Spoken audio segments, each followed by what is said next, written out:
Invertebrates में हमने एक यूग्लिना पहले पढ़ा है। आज हमारे पास है पैरामीशियम। पैरामीशियम भी एक प्रोटिस्ट है, प्रोटोजोन है। In paramecium ciliary movement is form. Ciliary cilia के जरिए इसकी मूवमेंट होती है। अ बंच ऑफ सीलिया, सीलिया का गुच्छा, move in the wave like manner from anterior towards posterior and. कि यहां जो गुच्छा है सीलिया का,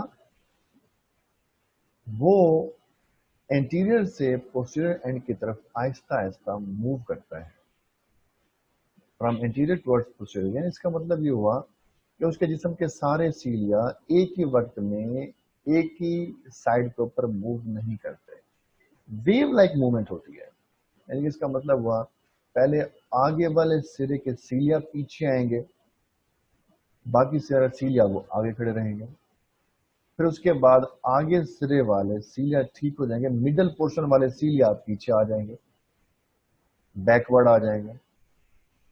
फिर उसके बाद मिडल वाले सीलिया ठीक हो जाएंगे और फिर आखिरी सिरे के जो सीलिया है वो बैकवर्ड आ जाएंगे, पीछे आ जाएंगे। तो वेव लाइक सीलिया की बेंडिंग हो रही है फ्रॉम इंटीरियर, आगे से, टुवर्ड्स पोस्टीरियर, पीछे की तरफ। तो कहने का मतलब ये था कि उसके सारे सीलिया जिस्म के एक ही डायरेक्शन में एक ही वक्त में मूव नहीं करते, आहिस्ता आहिस्ता from interior towards posterior cilia उसके मूव करते हैं। अब structure of cilia. Cilia are the short, छोटे से होते हैं, फाइन, बारीक, thread like extension of cell membrane. इस सेल मेम्ब्रेन से निकलने वाले पतले पतले रेशो होते हैं। सेल मेम्ब्रेन से निकलने वाले पतले पतले और छोटे रेशो होते हैं। Length ranges from microns to many hundred microns and diameter from 0.1 to 0.5 micron इसका डायमीटर। अब सीलिया की एनाटॉमी आ रही है, internal structure. A cilium, cilium means single, वाहिद। A cilium consists of the 9 peripheral double fibrils।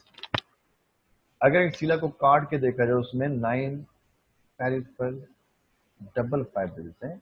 These fibrils give 8 shape figure। उनकी शक्ल 8 के हिंसे के साथ मिलती है। जैसे कि यहाँ दिखा रहे हैं, एक सीलिया खड़ा हुआ है, सीलिया को उसने काटा, यहां से काट के उसके अंदर से दिखा रहा है उसके अंदर क्या है। एक सीलिया के अंदर ये डबल फाइब्रिल आ रहे हैं, ये वाले एक डबल फाइब्रिल है, ये दूसरा है, ये तीसरा है, चौथा है, पांचवा, छठा, सातवां, आठवां और नौवां। तो एक जो सीलियम है उसके पेरिफेरल, उसके साइडों पर, ये साइडों पर 9 डबल फाइब्रिल्स लगे हुए हैं और ये 8 शेप फिगर की तरह है, 8 के हिंसे की तरह है। और 10th वन डबल फाइब्रिल दरमियान में है। 9 साइडों पर लगे हुए हैं और 10वां दरमियान में है। वो जो 10th वन है, 10वां दरमियान है, उसके साथ हर डबल फाइब्रिल का कनेक्शन है, ऐसे कनेक्शन आ रहे हैं, जुड़े हुए हैं। इसकी शक्ल बिल्कुल साइकिल के पहिए की तरह है, just like the spoke of the wheel. जैसे कि उस व्हील के दरमियान में हब लगा होता है और साइडों पर तारें लगी होती हैं, सेम वही चीज आपको यहाँ पर दिखा रहा है। और इसी डायग्राम को यहां से दिखा रहा है, वही चीज है, सेम वही चीज आ रही है। ये 9 डबल फाइब्रिल है जो आके आपको यहाँ पे नजर आ रहे हैं, 8 से फिगर की तरह। Central 10th one double fibril दरमियान में है और साइडों वाले का connection just like the spoke of the wheel, वो इस दरमियानी के साथ है। ये टोटल साइडों वाले 9 डबल फाइब्रिल, डबल फाइब्रिल। अब वो आपसे कह रहा था वापस साहब, मैकेनिज्म के सीलिया बेंड कैसे होते हैं और सीधे कैसे होते हैं। इन 1955 ब्रैडफोर्ड, साइंटिस्ट का नाम है, ब्रैडफोर्ड एक्सप्लेन द मॉडल। उसने बयान किया कि सीलिया बेंड कैसे होते हैं और स्ट्रेटन सीधे कैसे होते हैं। वो कहता है आपसे, एक होता है effective stroke. Effective 5 out of 9 double fibril, 9 total है, पहले उसमें से 5 डबल फाइब्रिल कांटेक्ट होंगे और सीलिया बेंड हो जाएगा और शॉर्ट। जब बेंड होगा, झुकेगा तो शॉर्ट ही हो जाएगा, छोटा हो जाएगा। सीधा खड़ा हो तो लंबा था, वो झुकेगा वो उसका साइज छोटा हो जाएगा। जैसे मैं आपसे कहता हूं, ये एक सीलियम है, यूं समझ लो उसको, ये उसके 9 डबल फैब्रिल यहां पे लगे हुए हैं। जिस साइड के डबल फैब्रिल कांटेक्ट होंगे, खींचेंगे तो उस साइड पे उसका मुड़ाव आएगा। जैसे सीधा खड़ा होगा ये सीलिया, इस साइड पे झुक जाएगा। तो टोटल वो 9 है, 9 में से 5 डबल फैब्रिल कांटेक्ट होंगे, जिधर कांटेक्ट होंगे उस साइड पे झुका हुआ आएगा। अगर सीलिया ने उधर बेंड होना है इस साइड के ऊपर, तो अब उस साइड के जो 9 डबल फाइब्रिल में से 5 खड़े हुए हैं वो कांटेक्ट होंगे, सीलिया उधर मुड़ जाएगा। तो जिधर उसकी बेंडिंग होगी उस साइड के डबल फाइब्रिल कितने, 5 टोटल, वो 9 है। तो 5 डबल फाइब्रिल कांटेक्ट होंगे और उसमें झुकाव आ जाएगा और वो थोड़ा छोटा भी हो जाएगा। ये इफेक्टिव स्ट्रोक। फिर होता है उसकी रिकवरी, कि वो सीधा दोबारा सीधा कैसे होगा। अब सीधा ऐसे होगा कि पहले 5 डबल फाइब्रिल उस साइड के कांटेक्ट हुए थे तो झुका था, अब उसको सीधा करना है, तो बाकी अब जो 4 बचे हुए थे, अब वो 4 कांटेक्ट होंगे। जो ही वो 4 रिमेनिंग कांटेक्ट होंगे तो सीधा वो तो दोबारा वो सीधा हो जाएगा, ऐसे हो जाएगा। बेंडिंग में पहले 5 डबल फाइब्रिल उस साइड के कांटेक्ट होंगे, सीधा बेंड हो गया। रिकवरी स्ट्रोक होगा बाद में, तो उसमें रिमेनिंग वो 4 कांटेक्ट होंगे और सीधा ठीक हो जाएगा। इसमें 2 तरह के स्ट्रोक हैं। कौन कौन से? एक है रिकवरी स्ट्रोक, बल्कि इफेक्टिव स्ट्रोक पहले, फिर उसके बाद है रिकवरी स्ट्रोक। इफेक्टिव स्ट्रोक में पहले 5 out of 9 double fibril contact हुए, सीलिया बेंड और शॉर्टन हो गया। अब दोबारा सीलिया सीधा होना है, रिकवरी होगी, उसे रिकवरी स्ट्रोक हम कहते हैं। उसमें क्या होगा, remaining 4 out of 9 double fibril contact and the cilia straighten, ये दोबारा सीधा हो जाएगा। तो एक है इफेक्टिव स्ट्रोक, एक है उसका रिकवरी स्ट्रोक। इसको लाजमी तैयार करना, ये 4 क्वेश्चन भी आते हैं। Paramecium swims against water due to bending, recovery, stroke. यानी कि पानी के मुखालिफ सिमत में भी जा सकता है उस रिकवरी स्ट्रोक की वजह से।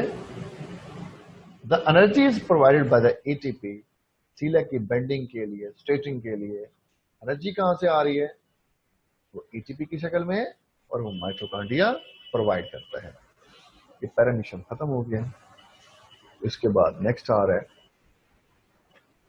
Locomotion in amoeba.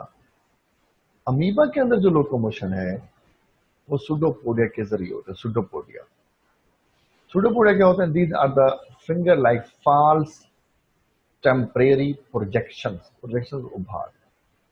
ये सुडोपोडिया जो है फिंगर लाइक जूठे या फिर आर्जी उभार होते हैं, produced in the direction of movement. जिधर उसने मूव करना होता है अमीबा की उस साइड के ऊपर, वैसे उभार बनना शुरू हो जाते हैं। जैसा कि हम कहते हैं ये अमीबा एक आया हुआ है, अब लेट से इसने इधर को जाना है, तो जिधर उसने जाना होगा उस साइड पर साइटोप्लाज्मिक फ्लूइड इकट्ठा हो जाएगा और उभार बन जाएगा, उधर वो हरकत करना शुरू कर देगी। इसका फॉल्स प्रोजेक्शन है, ये झूठी टांगे हैं उसकी, ये आरजी उसके उभार है। अगर इसने इधर जाना होगा तो अब यही जो उभार है इस साइड के ऊपर ऐसे बनना शुरू हो जाएंगे। अगर इसे नीचे को आना है, इस साइड पे आना है, तो फिर वही उभार इधर बनना ऐसे शुरू हो जाएंगे। तो झूठी टांगे हैं, फॉल्स हैं, टेम्परेरी हैं। ये उसकी अमीबाइड मूवमेंट आ रही है। नेक्स्ट है locomotion in the jellyfish. Jellyfish का बॉडी अम्ब्रेला शेप होता है, umbrella like bell shaped. Water enters inside the bell and the bell contracts, पानी अंदर अम्ब्रेला शेप कैविटी के अंदर भरेगा, फिर बेल कंट्रैक्ट होगी, then forcing the water out like a jet fuel. पहले उसने अंदर पानी डाल लिया अम्ब्रेला शेप कैविटी के अंदर, उसने मुंह क्लोज किया, अम्ब्रेला को क्लोज किया, तो एकदम अम्ब्रेला को खोलेगी तो पानी एकदम नीचे निकलेगा। ये एक्शन हुआ, और उसके रिएक्शन के तौर पर जेलीफिश उसकी अपोजिट डायरेक्शन में मूव करेगी। जैसे हम कहते हैं कि जेलीफिश खड़ी हुई है, बच्चों ये निशान ना लगाएं आप, मुझे यहाँ से बिल्कुल पता चलता है कौन सा बच्चा वो क्या कर रहा है, ठीक है?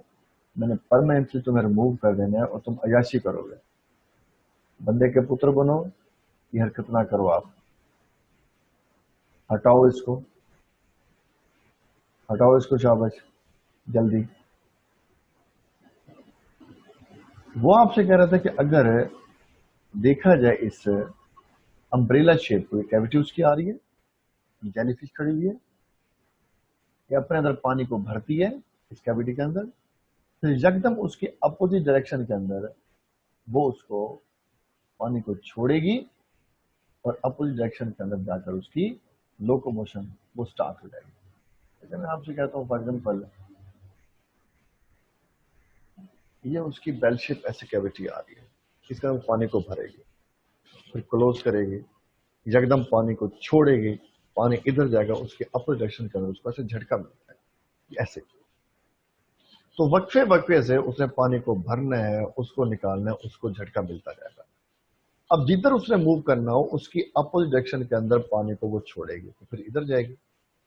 अच्छा, इधर भी आ सकती है, इधर या नीचे भी आ सकती है, तो जिधर उसने जाना हो उसकी अपोजिट डायरेक्शन के अंदर वो वाटर को छोड़ेगी और फिर जाकर उसके अंदर लोकोमोशन कहती है। इसे कहते हैं jet propulsion locomotion, jet propulsion. Jet किसे कहते हैं हम?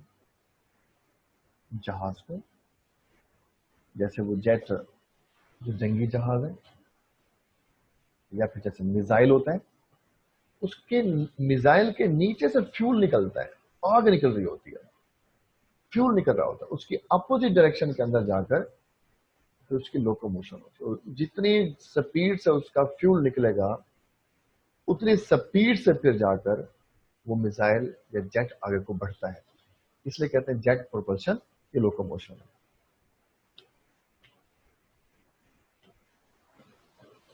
फिर आगे बयान करता है लोकोमोशन इन द अर्थवर्म। जो अर्थवर्म है, अर्थवर्म, उसके अंदर लोकोमोशन कैसे होती है? कहते हैं बच्चों अकॉर्डियन, अकॉर्डियन लाइक मूवमेंट होता है। अकॉर्डियन कहते हैं म्यूजिकल इंस्ट्रूमेंट लाइक,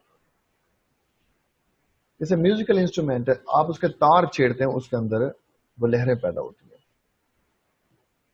इसे कहते हैं अकॉर्डियन मूवमेंट।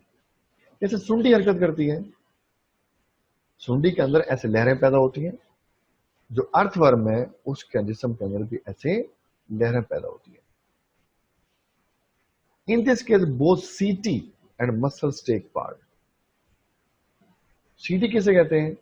उसके जिस्म के साथ वो छोटे छोटे रेशे लगे होते हैं, उसे कहते हैं सीटी, और मसल्स भी उसके जिस्म के ऊपर है, तो सीटी और मसल दोनों की वजह से उसकी लोकोमोशन हो रही होती है। कैसे उसकी लोकोमोशन होगी? जैसे फर्स्टली, पहले earthworm becomes thin and the long. Earthworm पहले पतला होगा और लंबा हो जाएगा। जैसे कि डायग्राम में आपको दिखा रहा है, अगर इसने इस साइड के ऊपर हरकत करना है तो वो साइड उसकी पतली हो जाएगी, ये इलंगेट और थिन हो गई है। यहां पर मसल्स का चक्कर भी है, टू टाइप्स के मसल्स होते हैं, एक ये गुलाई वाले मसल हैं, ये वाले, इसे कहते हैं सर्कुलर मसल, और जो रेड वाले दिखा रहा है ये लॉन्गिट्यूडनल मसल, लंबाई का रूप वाले मसल। अब यहां ये दिखा रहा है आपको, ये जगह फॉर एग्जाम्पल उसकी मोटी है, अभी उसने हरकत करना है, अब उसने आगे को बढ़ना है, तो जहां पर जिसम उसका वाइडर और डायलेटेड है, मोटा और चौड़ा है, वहां पर सर्कुलर मसल रिलैक्स हैं, रिलैक्स हो चुके हैं, और लॉन्गिट्यूडनल कांटेक्ट है। कैसे? जैसे मैं आपसे कहता हूँ ये सर्कुलर मसल है, गुलाई वाले, जो समझ लो, चलो ये गुलाई वाले मसल आ रहे हैं। जब सर्कुलर मसल कांटेक्ट होगा तो जिसम उसका थिन और इलंगेट हो जाएगा, पतला और लंबा होगा। जब ये सर्कुलर मसल दायरे वाले रिलैक्स होंगे, जिसम उसका डायलेटेड और वाइडर, मोटा और चौड़ा हो जाएगा। क्या हमने कहा कि सर्कुलर मसल जब कांटेक्ट होंगे तो जिसम उसका थिन और इलंगेट होगा। जब वही सर्कुलर मसल रिलैक्स होंगे तो जिसम उसका वाइडर और डायलेटेड। तो जहां उसका जिसम ये चौड़ा हो रहा है, यहाँ पर सर्कुलर मसल क्या हो रहे हैं? रिलैक्स हो रहे हैं। रिलैक्स होंगे ये मसल गुलाई वाले, जिसम उसका मोटा हो जाएगा। अब इसको उल्टाना है, जहां जिसम उसका पतला है वहां सर्कुलर मसल इसके मुताबिक कंट्रैक्ट हैं और लॉन्गिट्यूडनल वो रिलैक्स है। पहले करता क्या है, अपने अगले हिस्से को लंबा करेगा। पिछले हिस्से के सीटी, उसके ये रे शेप सीटी ब्रिसल निकले हुए हैं, पिछला हिस्सा वहीं अटैच रहेगा, अगले हिस्से को लंबा करके लेके जाएगा, फिर पिछले हिस्से को खींचेगा। तो लहरें सी बनती हैं जैसे कि सुंडी के ऊपर बनती है। ये चीज आपको यहां दिखा रहे हैं, इधर दिखा रहे हैं, उसने इधर मूव कर रहे हैं,